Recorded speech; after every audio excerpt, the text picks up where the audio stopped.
got bags. They didn't even Peter, basketball.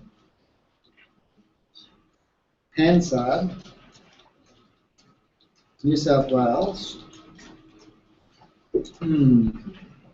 Liquor license, LIQUR.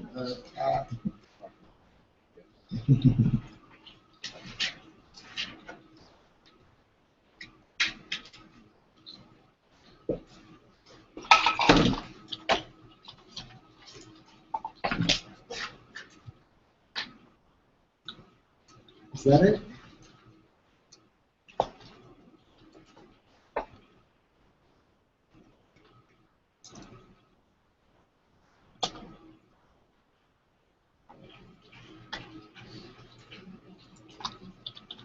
See how well I've buried it?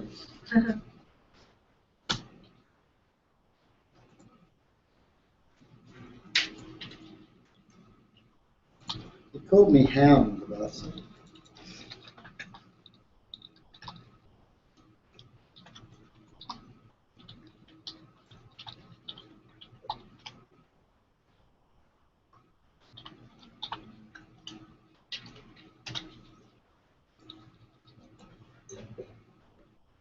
it used to be the #1 thing for my name. If you typed in my name, this thing came up.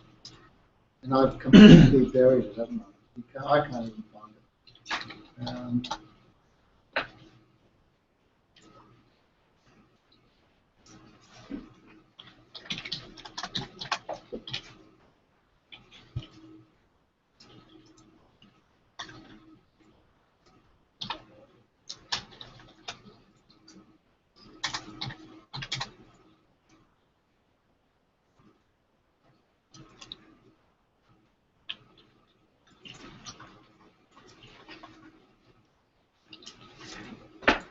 Yeah, no.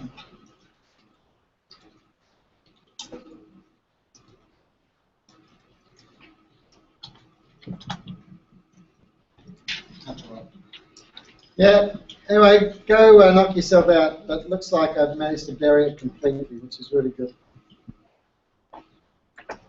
Okay, I want to just continue with this, just finish off what we were talking about the other day, and then I want to talk about, is this on? Sorry.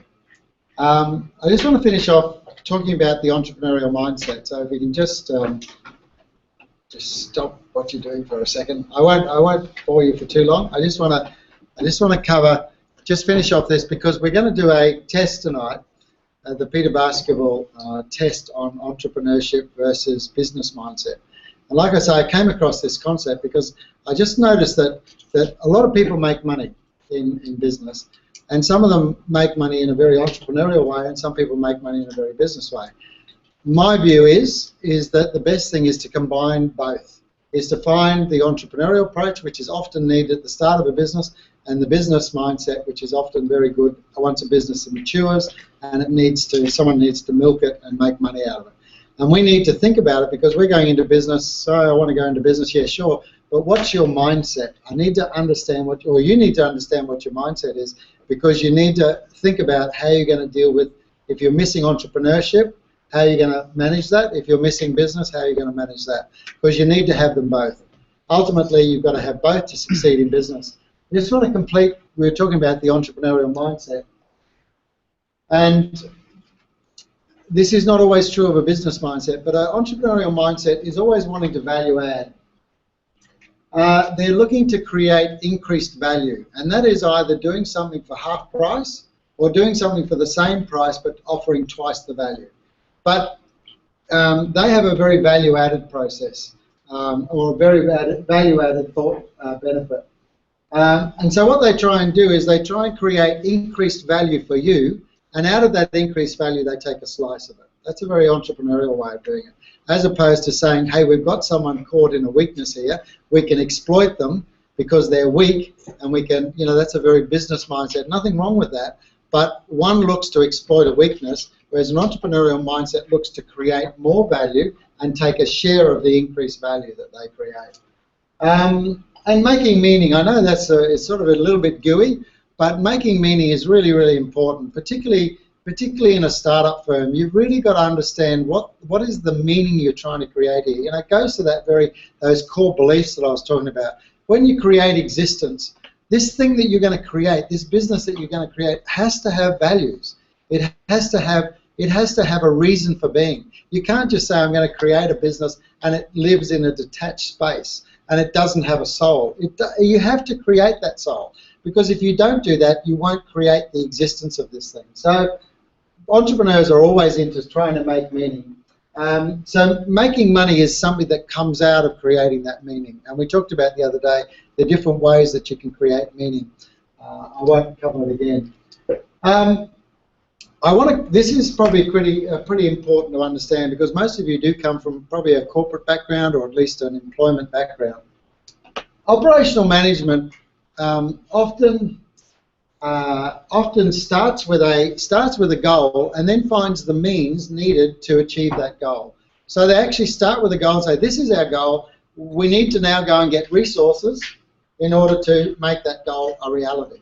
Strategic management sort of says, we need to go out and find, we still start with the goal, we still need to find resources, but let's be strategic and create new resources. Or let's combine a few things together to create a new resource in order for us to achieve our goal. But you actually start with a goal. Entrepreneurial thinking is the reverse. And like I say, anyone that wants to type in to Google, you know, how do entrepreneurs think, will see that Forbes picked up an article I wrote and actually published it. So that was pretty cool. I think it actually ranks #1, how do entrepreneurs think. So that was written by me because I talked about this.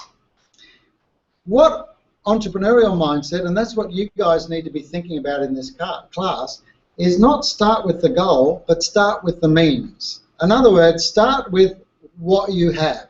Start with the resources that you've got, and then you say, given this set of resources, given this experience, given who I am, what is the best goal that I should create? Do you see how that's different? In operational management and corporate management, they start with a goal, then find the means or the resources needed to make that goal a reality. We can't think like that. That's not how we create existence. How we create existence is we start with what we can do. We start with the resources that we've got. We start with our unique gifts and our unique resources, our unique insights. And we take that and we look at them, and then we say, given these sets of resources, what outcome would, what goal would best suit this set of resources? You see how it's flipped? Read my article, you'll get a bit more understanding than what I've given you tonight. So we start with existing resources and we think, well, actually, we could create any one of these goals, and you pick the best goal that fits the unique resources you've got. We'll talk a little bit more about this when we get into the you.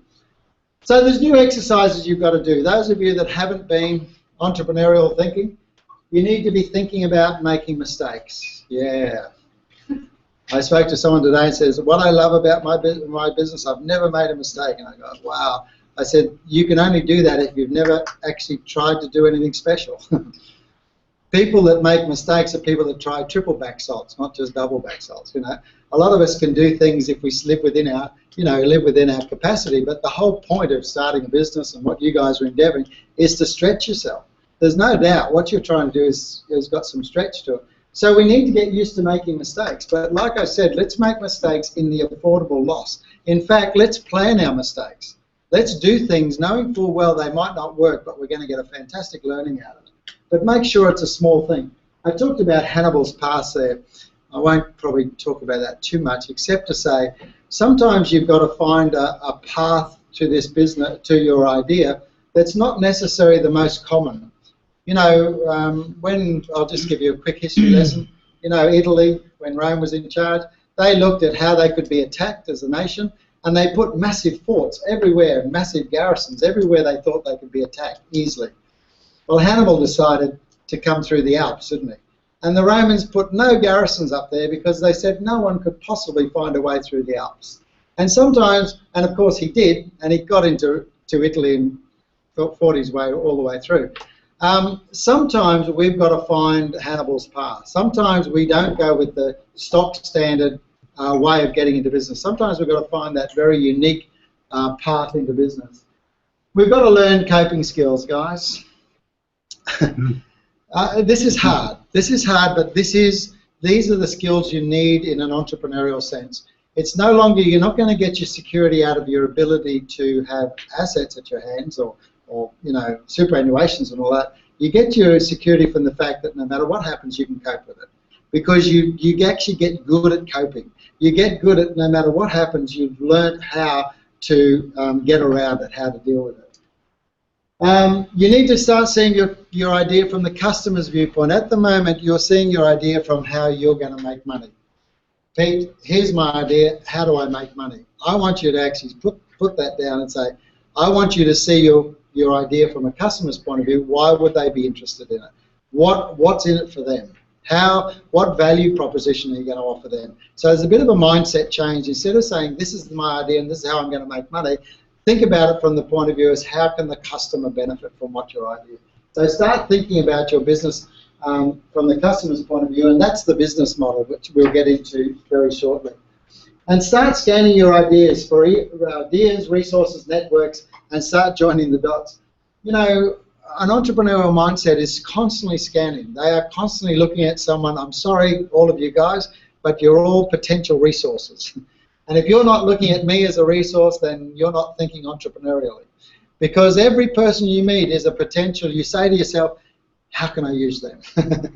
Not in a bad way, but if they were part of my network, how could I leverage that connection? How could I use their skill? How could I use their particular, particular skill? Looking for ideas, looking for people complaining about stuff. There's a really good opportunity for ideas. Networks, start connecting. That's what I've got you set up doing at the moment, is starting a very basic level connection. We need to amplify that. We need to accelerate that. You guys need to get your networks going and growing as quickly as possible, because we need a viral nature happening for us. I wrote an article 2.5 years ago, and it potted along doing nothing. I can show you later. And then one day I got 11,000 views on it. And since then I've had 60,000 views in the matter of 3 or 4 weeks.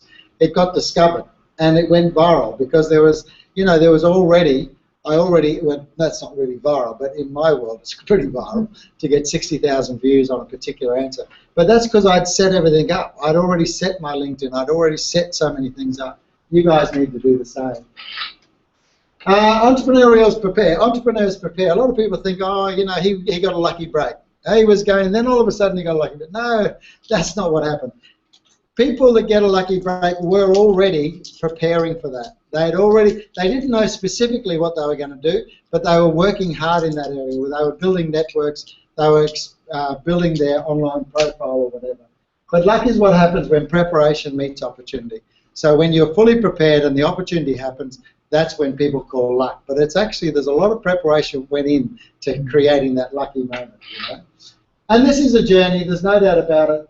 You'll need an experienced guide, you know, somewhere. You know, someone that's been in business before, someone that started businesses before. I can't be a guide to all of you, but I'll do what I can. Past students always are contacting me. I think we've got another meeting on Monday with a past student. You know, I'll do what I can, but, you know, I can't be stretched completely. But if not me, you should be thinking about people that in a network that you can rely on. It is far harder than you think. You know, it sounds all really cute. Well, I go and work for the man or start my own business. You know, it's not quite like that. You know, the start your own business route is really, really hard. There's so many threats. It's irrational, as Steve Jobs talked. But so this course is for those people that say, yep, Pete, I know it's going to be hard, but I'm going to do it anyway. This course is for people that actually say, sure, I'm just going to do it anyway, Pete, whatever happens. Okay, then let's work. Let's try and work in a way that we make it as successful as we can. So recheck your motives, because, you know, the day that you actually take full responsibility of this new business, it is, if you ask anyone, it's no better than being a mother with a newborn baby, and anyone that's been through that route will know that it's not real pleasant. There's a lot of you know, sleepless nights, and there's lots of worries, and there's a lot of attention that you have to give this baby. Same, exactly the same, no difference. So I've got an individual activity, which is what is your mindset? And it involves 3 tests. Unfortunately, I haven't got it set up online yet, but I probably will.